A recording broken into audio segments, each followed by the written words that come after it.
great blocking form, by the way, from my team, if I might say so. Okay, this is where we really get stuck. Ow! And falls into the campfire. Thank you, Balltime AI, for sponsoring this video. What's up, guys? This is Coach Donny from Elevate Yourself, where we create educational, inspirational, and entertaining volleyball content.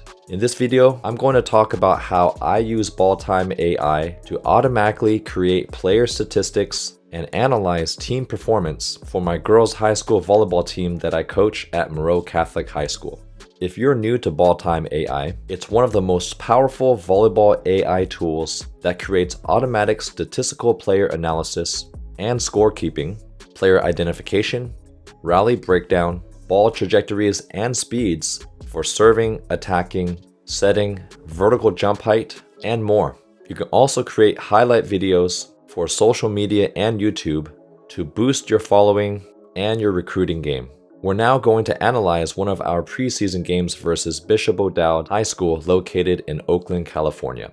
The first and easiest step is to upload the game footage. Now, the cool thing about Balltime is that it comes available both on desktop and mobile. I usually record all of our games on my camera phone, so I uploaded directly that evening after the game.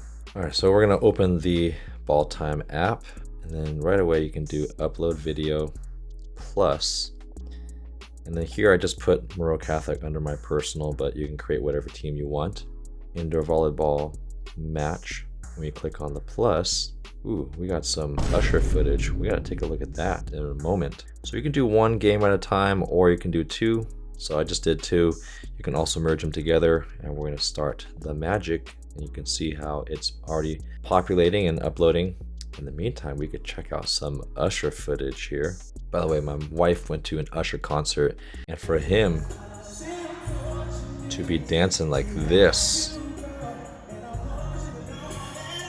at the age of 45, that's my goal. Not to dance like that, but to be that active and to be that awesome. So now that I have all the game videos uploaded from my camera phone, I like to use my laptop when it comes to analyzing player statistics. So you click on your folder, and here all 4 of the games are uploaded, and you can analyze each set individually. So let's take a look at the first one. Before you go into statistics, you want to make sure that every player is accurately identified. And usually this is the first prompt where it says improve scoring by completing player identification wizard. And a lot of times the AI is just asking you to double check if the information is correct. So here we have the opponent serving. So here you're going to select that it is correct. It is the opponent serving at 7:48 of the game. And this is already broken up into set, attack, and dig. So we got the set from our setter, and the play in question is the orange one. So who attacked this ball? So the player who hit this is player number 10. And I can see why the AI was confused because her hair is covering the jersey. So we click number 10. And also, if it's not an attack, you can also specify that. But this one accurately identified from my team. Now we'll quickly go through each one. So a blocking attempt by the middle, whose hair is also covering the jersey. And yes, it is a block attempt from number 11 here. And this is what's pretty cool about the AI tool, is that even here, the AI will know that this looked like a block, but probably wasn't because it was into the middle of the net. And great blocking form, by the way, from my team, if I might say so. So technically, this is not statistically a block. So I'm gonna click no. Ooh, good stuff block by our opposite. Yes, it was a block by number 16. Now, occasionally when the ball happens off screen, the AI tool needs a little bit of help. So here we have the second ball being touched off screen, and what's cool is that the AI tool actually detected a second touch by the sound probably, and not based off of the visual action.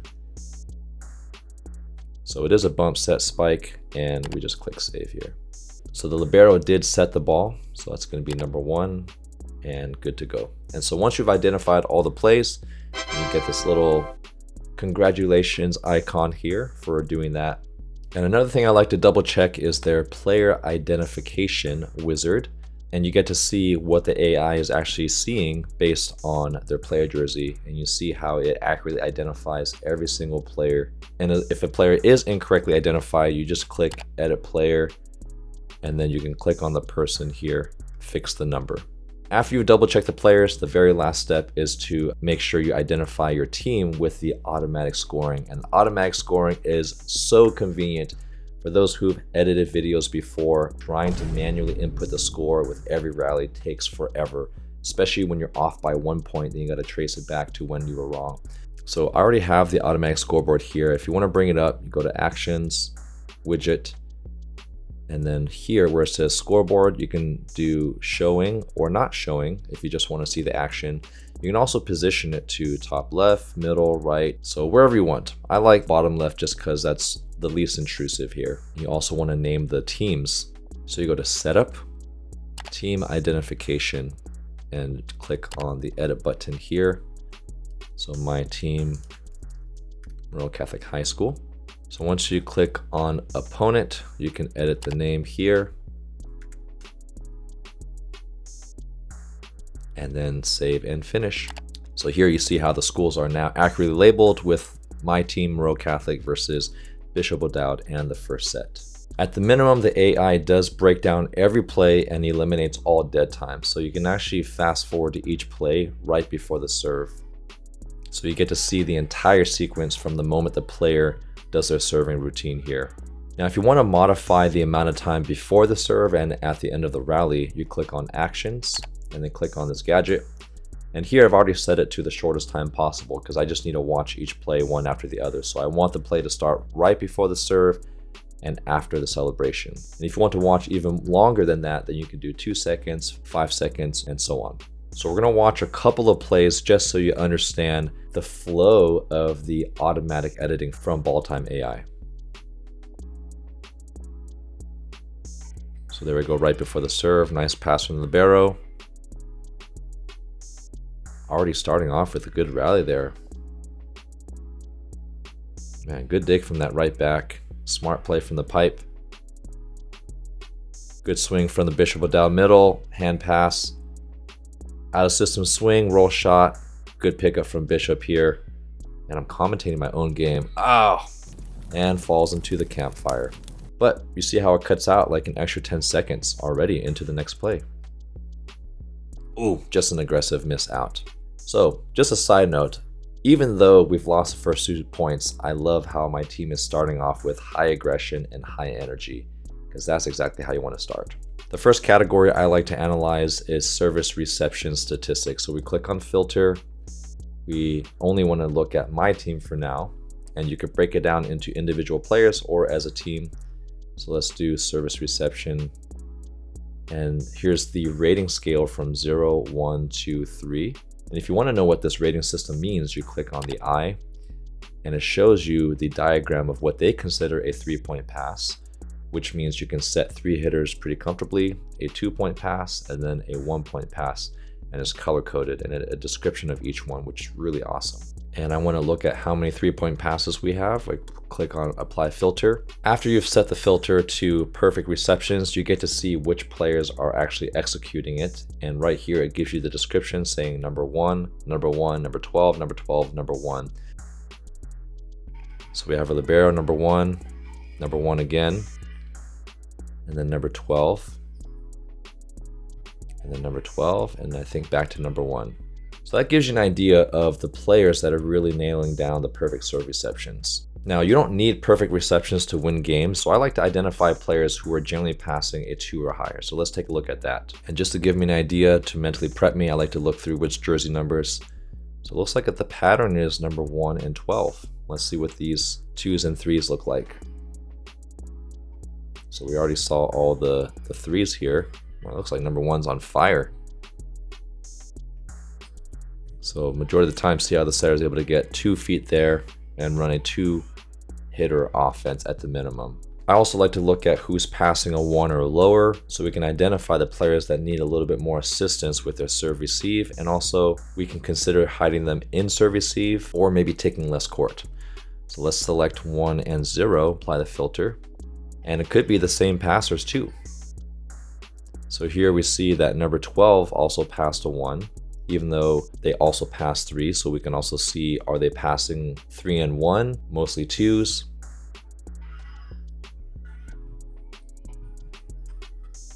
So here as a coach, you get to quickly see patterns of who's mostly passing 1s and 0s or mostly 2s and 3s. Or for some of your better passers, what do their 1-point passes look like? and what habits they exhibit. I want to put a disclaimer that I don't base player performance just purely off of one set. I'm just using this as a video example. I usually look at all the sets. So this game went to 4 sets and we ended up winning in 4. So I also like to use this to analyze how a player progresses through sets. Does someone maintain the same performance? Do they get better as the match progresses? Do they get worse? But there's so much data you can look at to try to make an educated decision for your roster for the following game. If you're thinking about trying out Balltime AI, they are currently offering a 14-day free trial, so you can try it at no risk and start enjoying the software today. Make sure you click on the link below and take your volleyball performance to the next level. Another really fascinating way to look at serve-receive is actually how you pass in each rotation, which often leads to how well you side out. So first you go to setup, and then up here you want to identify the rotation. So it's asking you to set up the first rotation at rally number 1. So right here, rally number 1, we are in rotation 2. So here I'm going to identify rotation 2 and we're in receive. And so you see how each one, now it sets the entire match to show rotation 1, 2, 3, 4, 5, 6. So another very convenient way to identify that. So let's go back to filter and let's look at what our serve receive looks like in rotation 1. And here you see the AI identified it correctly because we have the setter releasing from the right back. We have our OH1, our first outside hitter in the right front, our opposite left front. So convenient. So let's see how this rally plays out in rotation 1. Okay, we get a 2-point pass, inside back set, smart play to keep it in play on an inside set. Looks like they do like that back row attack there. So it looks like it takes us 2 opportunities to try to side out here. Ooh, good roll shot for that side out there. Let's see what rotation 2 looks like. So this is in the very beginning of the game. So we start in rotation 2 and it looks like we make 2 errors. Okay, so it looks like we get stuck in rotation 2 mainly because, oh, I love that. So here is at the beginning of the game and this is where we have a little bit slow start. We have some pretty good passing, but it looks like our offense is mainly the key here. Because the second time we go in rotation 2, we have a good back 1 set just hitting out. That's a good connection. So here's our 3rd try trying to get out of rotation 2, running the back set again. And one thing I love about that is repeat setters. Setters that aren't afraid to go back to the same hitter that just made an aggressive error. Because as a setter, you want to maintain the confidence of your hitters. So give your hitters another chance, especially if they were trying to go after it. And here's a great example of where she goes back to the middle again and she swings hard for that kill. So 3 chances, beginning of the game. And this is our 2nd chance to see, okay, so it looks like in rotation 2, they just end up serving out. All right, let's look at one more in rotation 3. I'm just fascinated to see how our team's doing. I already looked at this, but now that I get to really understand rotation 3, okay, this is where we really get stuck because you see how many points we keep 19 and the other team makes a huge run. So it looks like Monroe Catholic is up 19-14 and we force a 1-point pass. And let's see what Bishop does in response to the free ball. Get an easy tip kill. So here's our 3rd chance trying to side out, another 1-point pass. Forcing another 1-point pass there, but hitting error. This is our 5th attempt of trying to get out of rotation 3. So another 1-point pass, having to send another free ball. And when you have a good team like Bishop O'Dowd, you give them too many free balls, they're going to find a way to terminate. Yeah, you can't give a good team too many balls. So as a coach, I look at all these rotation 3 attempts and it's my job as a coach to figure out, is it because of our passing? Because you can't just tell a team rotation 3 is our weakness, so we got to figure out how to side out. We have to identify exactly why. From these 5 first attempts, it looks like it's mostly our passing on serve receive. In that rotation, we're passing a lot of 1s and we force a tough set, causing a free ball over. But let's say you do pass well and you get a good set, but we keep hitting out in rotation 3, then it could be a hitting issue. So it really depends on the situation. But the pattern I saw in rotation 3 for our first set is the serve receive problem. Next category we're going to look at is serving. So our team serves, and you can do aces, errors, or in play. So let's just see how many service errors we had. And what's crazy is there's no service errors in this game. So how do we lose 21 to 24 after being up 19 to 12? So we had a 7-point lead. Let's take a look at our other categories. Actions, filter. Let's see what our attacking look like. So first one, we want to see how many points we're scoring. And the cool thing is you can actually break it up into different types of sets, but we're just going to look at overall kill percentage. And so for actually scoring points, let's see what our kills actually look like. Okay, so we got that back one, and then a tip from the middle, and a roll shot from the outside, angle. Okay, so at least we got a pretty diverse offense, but it's tough to win a game when we're only scoring 6 real points out of the 21 points. We've identified 5 kills. Let's see what our errors look like. So immediately here, you see how we're actually committing more hitting errors than actual points. 9 hitting errors. So now we're going to look at what types of errors are we committing on the attack. So low into the net, outside the antenna, into the net again, out. So it looks like majority of the errors are into the net, and that helps me plan my next practice to either learn how to hit out or find a different attack angle so that we're not going straight down all the time, especially if the set's off. Now let's take a look at the setting quality, see what patterns we can identify there. And I like this really short filter. It just allows me to see every single isolated moment of the pass, set, and hit. So here, only setting. Middle sets look like they seem pretty good on the back one. Okay, it looks like we're missing the back set a little bit wide. Another good one set. Yeah, a little bit wide on the right side. That seems to be the pattern. Okay, low on the 3. Another good middle set there. Okay, inside on the right side. Inside on the outside. A little bit inside again on the right side. That's a good outside set. Wide on the outside. That's a good outside set. A lot of out of system opportunity too. So it looks like the left side set is pretty strong. So I'm trying to figure out some patterns here. Yeah, that's another good outside set too, but just looks like we're missing the right side. So for me, that just allows me to zone out as a coach and just see every single set and try to extrapolate some patterns. And it looks like our middle for the ones are connecting really well. They're sitting in the air long enough for the middles to make a decision, but not too high to where they're slowing them down. The right side we saw mostly missing wide and a few inside, but just pretty inconsistent there. The left side, however, was pretty consistent in terms of location and the height. So as a coach, it helps me identify that we need to work on having higher sets when we shoot the 3 to the middle. And for the back sets, finding ways to help us miss more in than wide for now if we're going to pattern one way or the other, which is generally going to be easier for the hitters to hit. Now we can dive deeper and deeper into this rabbit hole and identify each player, every action, and continue to extrapolate patterns, but we don't have time for that in this video. So I want us to zoom out and actually look at the entire match as a whole and see what statistics come from all 4 sets. And I specifically wanted to focus on the first set because that's the one that we lost, because we usually learn a lot more from the games that we lose than from the games that we won. But we did win in 4, which is nice. And there's ways to quickly look how the stats have changed per set. So I'm going to click on stats, click on the Monroe Catholic folder, and quickly look at the stats from set 1. I like to just take screenshots so I can see each category.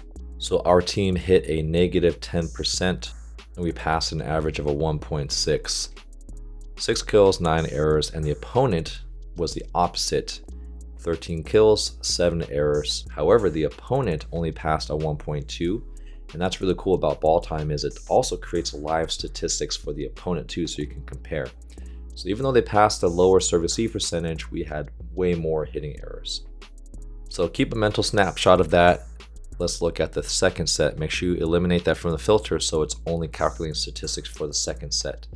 Now here we actually pass an even higher service E percentage, but so does Bishop O'Dowd. But how do we come out on top? But we had a better hitting percentage. So we went from negative 10% to 0%.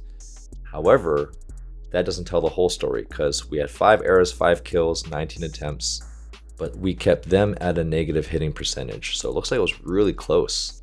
Now let's look at all the sets together. So we're gonna click on each one so it can calculate the statistics, and it's automatic. That's what's crazy. So the summary of the entire match, which went to 4, we ended up progressing to a more positive hitting percentage. And it looks like serving was the key. So we only had 9 service errors for a best of 4 match, which averages to be about 2 service errors per game. And they missed a lot of serves. So that was a significant factor. We had 5 aces, they had 7 aces, not too much of a factor there. Serve receive average was a wash. We were at 1.6, they were at 1.5. And looks like they actually got more digs. So even though they beat us in multiple categories, it looked like the serving was the key and just fewer errors overall. I just want to say congratulations to my girls for beating Bishop O'Dowd, which is the first time that we've beat them since 2011. Our girls have been putting a lot of hard work during the summer, and it definitely paid off. So, good job, ladies. Let's enjoy a few more highlights and celebrations from the game. We're going to start off at the end of the 4th set, the score being 22-21. Tough serve from our setter. Oh, you hear the sound of that block, that heavy boom. Good job holding base to pick up the setter dump. Dealing with that tight, oh no, couldn't dig up the second dump, but that's okay. Look at how they're responding though. And this is one thing I'm really proud of my team for, working on their positive energy even after they lose a point. See how they come together with a lot of belief and moving on. So now it's 22-22. Great 3-point pass. Good swing to the outside, great set. Look at that celebration. And this is what I like to see this fire at the end. Double fist pump in the air. Stomping on the floor. Now we're up 23-22. Tough serve down the line, forcing a 1-point pass. Earning the free ball, but earning the double from Bishop. Now it's 24-22. Now we just got to close out. Another tough serve from our outside hitter to area 1. Well handled by Bishop though. Tip coverage pickup from the off blocker, bump set to pipe. We get a tough attack there, forcing another out of system opportunity, and we earn that free ball. Let's see what we do. Good free ball pass from our opposite. Couldn't get that connection, so good job with the middle, keeping it in play. Earning another free ball. A little tougher on the pass. And just an unforced error, but we move on, we re-strategize. Good job coming together at the end. Great pass. Nice solid 2-point pass. And a killer line swing down the line. Look at that here. And one thing I try to emphasize to the athletes that I work with is you don't need perfect plays to win games. Now, obviously we want to compete and be as good as we can be, but here's a great example of where we won a game off of a solid 2-point pass. Setter comes on the 10-foot line, but it's high enough and in the middle of the court to get her feet there. We take off a little bit of speed, so it's kind of semi out of system. We set a very hittable ball, enough for the hitter to turn it down the line. Look at that decisive play there. Everyone stomping, everyone crowding the court. Great victory from the team. So that's just a small snippet of how I use Balltime AI to analyze our team's performance. And you can see how many amazing options, filters, and statistics this app provides. I'm definitely going to make more videos on how I use Balltime AI to analyze other statistics. So let me know in the comments below what you would like me to review next for Balltime AI. And make sure you sign up with the link below and take advantage of their 14-day free trial.